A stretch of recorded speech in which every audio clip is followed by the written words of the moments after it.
My name's Andrew Hart. I'm 31, a copywriter from Manchester now living in Seattle. And this is the story I've never told anyone. I call it, I laughed at her joke, until she got serious and said, but I meant it. It begins, as most mistakes do, with something that felt entirely harmless. She walked into the open-plan office late, 11:08, precisely. Her coat was drenched from the October rain, and she smelled faintly of rosemary and wet concrete. I was 3 desks down, sipping lukewarm coffee and staring blankly at an empty Google Doc, fighting the familiar churn of existential doubt and deadline-induced chest pain. Christ, someone muttered. Another creative director. What is that now? For in 2 years. I looked up. She was tall, or maybe just walked like she didn't care about shrinking herself. Dark hair, loose waves, an almost imperceptible smirk on her lips, like she'd been told a secret and decided not to share it. The creative director. Great. Her name was Julia Marin. And from the start, she had this way of speaking that made every person in the room feel like they were either completely seen or entirely invisible. When she finally made her way over to introduce herself to the copy team, she stopped at my desk. Andrew Hart, I said, offering my hand. She shook it. Firm, cold fingers. Copywriter, right? The one who wrote the Gillette pitch that almost made me quit shaving. I blinked. You shave? She smiled wider, something playful flickering in her eyes. Sometimes I make bad decisions. I should have known then.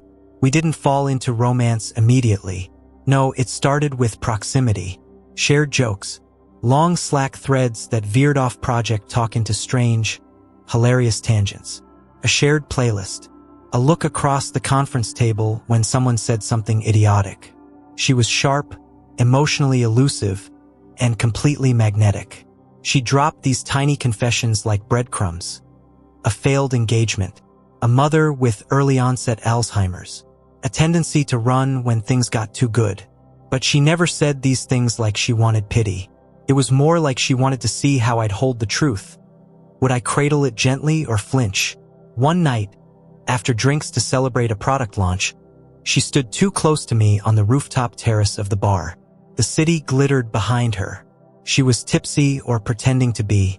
You ever feel like the people you fall for are just echoes of something you can't remember? I smiled.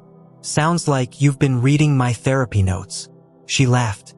Then, like a trap snapping shut, she said, let's make a terrible mistake together. I laughed, nervously. What? Like start dating and destroy this perfectly functional work relationship?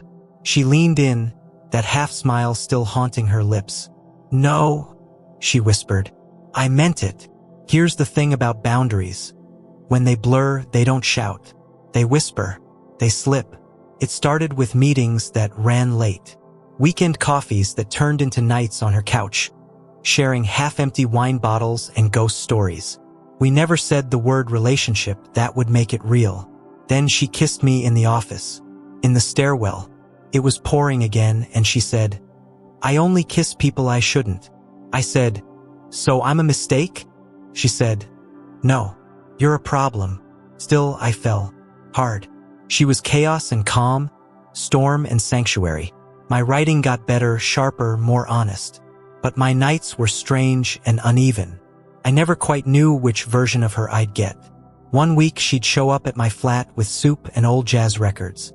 The next she'd vanish for days, returning with a cryptic sorry, just needed air, chipped at me, quietly, like wind against stone. My sister, Mara, noticed first. You're different, she said during our monthly call. Not in a good way. I'm fine, I lied. You're not. You sound like you're waiting for something to go wrong. Because I am. Then why are you still in it? I had no answer. Then came the family dinner. My dad had flown in from London. Julia said she wanted to meet him. I warned her he was blunt, old school, emotionally tone-deaf. But she insisted. At dinner, things were tense. My dad, red wine-flushed and domineering, asked Julia what she really did, with that condescending lilt he used on people he didn't take seriously. Julia smiled, polite and cold. I help people tell the truth about their brand. What do you do? Remind people why they should be afraid of dying poor. He was a financial advisor. He looked like he'd swallowed a bone. I choked on my water. Mara stifled a laugh. My dad didn't speak to me for 3 weeks. When I confronted Julia later, she just shrugged. I don't like liars. You don't even know him. And he doesn't know me. But he thinks he does. That's dangerous. That was the moment I knew something was unraveling. The end didn't come cleanly. It never does. It was late January. I just finished a pitch deck. I found her in the edit suite watching old footage from a campaign we'd never released. Something moody, cinematic. I stood in the doorway. She didn't look at me. I used to think love was a thing you earned, she said. I stepped closer. And now I think it's a kind of madness. You just hope the other person goes crazy with you. I sat beside her. The screen glowed. She turned to me. I want to leave. I blinked. The edit suite? No. The agency. Seattle. This, whatever this is. It wasn't said cruelly, just plainly, like announcing the weather. I tried to speak, but the words were ash. Then, she touched my face gently, like I was something she'd borrowed and had to return. You laughed when I said we should make a mistake, she said softly. But I meant it, and she left. I didn't hear from Julia for 89 days. I know because I counted. Her last email was terse, professional. I'll be off-grid for a while, transitioning the campaign to Marcy. Thanks for everything, truly. No punctuation after the truly. That bothered me more than it should have. Like the absence of that final period turned her goodbye into a breath left hanging in the cold. Marcy asked once, quietly while pouring coffee, "Did you too?" I shook my head before she finished. No, it was never official. She didn't push. No one did. But her ghost lingered in the corners of our office like the last scent of someone who wore expensive perfume and knew how to disappear. I tried moving on. Tried dating. Tried not comparing. One woman laughed like Julia. Another cooked like her. None of them were her. I even tried therapy again. The therapist was kind but too gentle, like he was scared of what he'd find inside me. She left, I said. She walked out. That should make it simple. Simple doesn't mean easy, he replied. In May, something changed. I was clearing out a folder on my work laptop, old project notes, PDFs, campaign dailies, when I found a video. No title, no metadata, just a black screen and an audio track that started with Julia's voice. Day 3. Subject: Heart, Andrew. Observation: refuses to believe anyone sees him clearly. I froze. She was laughing in the clip, the way she did when she wasn't performing. It sounded like a warm crack in the dark. Then her voice softened. But when he writes, God, when he writes, it's like the truth cuts through him and bleeds out in sentences. Static. Then a fragment of me on screen from some behind-the-scenes footage I didn't know existed, sitting cross-legged in the office lounge, talking animatedly about a campaign idea, hands moving like I was conducting some invisible orchestra. I watched the whole thing. 7 minutes and 18 seconds of her hidden observations. Raw, unsentimental, affectionate. I think I fell for him before I was ready, she said toward the end. I thought it'd be safer to vanish than stay and be seen. I didn't sleep that night. A week later, I booked a flight to Vancouver. It was where she'd grown up. She once told me her mother lived in a care home there, a quiet place with cherry trees. I had no plan, just a name and a city and a weight on my chest that wouldn't lift. I called the facility, told them I was a family friend trying to reach Julia. They hesitated, then gave me a number, said she visited every Sunday. I called it, straight to voicemail. Then the next day she answered. Hello. Her voice, slightly raspier, different. It's me, I said. A pause. Then, quietly, I know. We met at a park bench overlooking the sea. She wore no makeup, hair in a braid, a gray scarf around her neck, like armor. I didn't expect you, she said. I didn't expect the video. She looked out over the water. I recorded it for me. Not you. But you left it. I know. We sat in silence as gulls wheeled overhead. "I thought you'd hate me," she said eventually. "I did, for a bit. Then I missed you more than I hated you." She looked at me, eyes soft and unguarded. "That's worse." "I know." We talked for hours, about her mother worsening, about why she left, panic, fear, family patterns, about the possibility of trying again. "It wouldn't be easy," I said. "Nothing worth keeping is." She reached out, touched my hand, and I swear in that moment time folded. All the pain, the rupture, the silence, it didn't vanish, but it shifted, became part of the story, a necessary scar. The thing about love is, sometimes it doesn't feel like a beginning. Sometimes it feels like a long return. We didn't dive back into each other. We waded in, slow and uncertain. She moved to a smaller agency. I stayed. We found a rhythm, one that didn't need late-night stairwells or disappearing acts. One built on things said plainly and promises kept softly. 18 months later, I stood in a hospital hallway, clutching her hand as the nurses unhooked the monitors from her mother's bed. Julia cried without sound. I held her silent. Later, back at our place, she curled up next to me and whispered, "She used to say I was too sharp to be loved." I kissed her temple. Then she didn't know what love looked like. Final reflection. Sometimes the people who hurt us most aren't villains. They're just wounded in ways we can't see. Julia wasn't my savior or my undoing. She was a mirror I wasn't ready to look into, until I was. And love?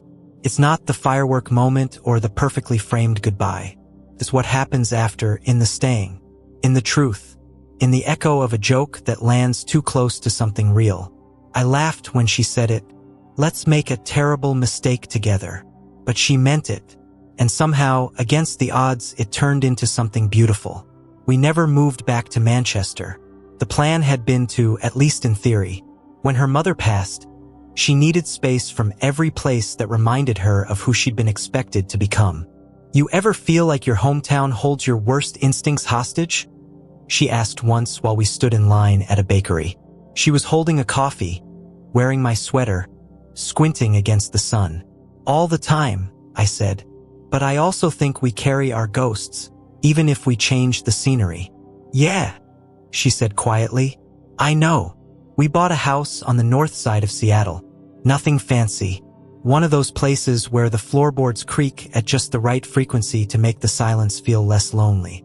There was a fireplace that barely worked, and ivy that insisted on climbing through the fence no matter how often we cut it back. Julia took to gardening. I took to cooking. We made room for each other's soft spots and sharp edges. That winter, we got a dog. A mutt with one eye and a limp named Bowie. He followed Julia around like she was the last good thing in the world. Sometimes I caught her whispering to him late at night. Secrets she wouldn't say to me or maybe couldn't. I didn't mind. We all need safe places. At work, I got promoted. Head of copy. More money, more pressure. I stopped writing for myself. Julia noticed. One evening, she slid a leather-bound notebook across the kitchen table. Inside were blank pages. No inscription. No demand. "Start again," she said simply. So I did. Late at night, after she fell asleep, I'd sit by the window and pour myself back into words. Not for campaigns or clients, for me.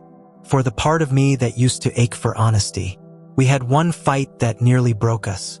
It was about kids. I wanted them. She didn't know if she could. "I don't trust myself," she said. "I don't know what kind of mother I'd be." "You'd be the kind that tells the truth," I said. "Even when it hurts." Her eyes welled. "That's not always a good thing." We didn't speak for 2 days. Then, quietly, she crawled into bed beside me, took my hand and said, "Let's not make promises we can't keep, but let's not be afraid to try." And somehow that was enough. Years passed. She became a consultant, selective with her projects. She still had that edge, but she softened in ways that surprised even her. My sister, Mara, finally admitted she was wrong about Julia. "She terrifies me," she said with a smile, "but in a way that makes me want to be more honest." That's rare. My dad never said much, But one Christmas he gave Julia a bottle of expensive whiskey with a note that read, "For the woman who finally made my son shut up and listen." She laughed for an hour. One morning, 4 years in, she woke me early. She was holding a tiny pregnancy test. "I don't know how I feel," she whispered. "I do," I said, barely breathing. "But we'll figure it out together." She nodded. Then she laughed. Not the sharp kind, the real kind. The kind I'd only heard a few times. The kind that didn't carry armor or warning. "Our daughter is named Eve. She has her mother's eyes and my compulsion to narrate everything. She talks in bursts, like she's afraid the words might outrun her. Sometimes, when Julia watches her sleep, I see something crack open behind her eyes. Not regret, not fear, just awe. "This is the only thing I never imagined," she told me once. "And somehow it's the only thing that makes sense. If there's a lesson in all this, if I've earned the right to say anything about love, loss, and everything in between, it's this: people are not puzzles to be solved. They're mysteries to be honored. You don't fix someone by loving them. But if you're lucky, if you both choose each other again and again, despite the damage, despite the doubt, you learn how to live with the cracks. And sometimes, when the timing's just right, you fall in love not just with who they are, but with who they're becoming." I laughed at her joke, but she meant it, and I'm so glad she did.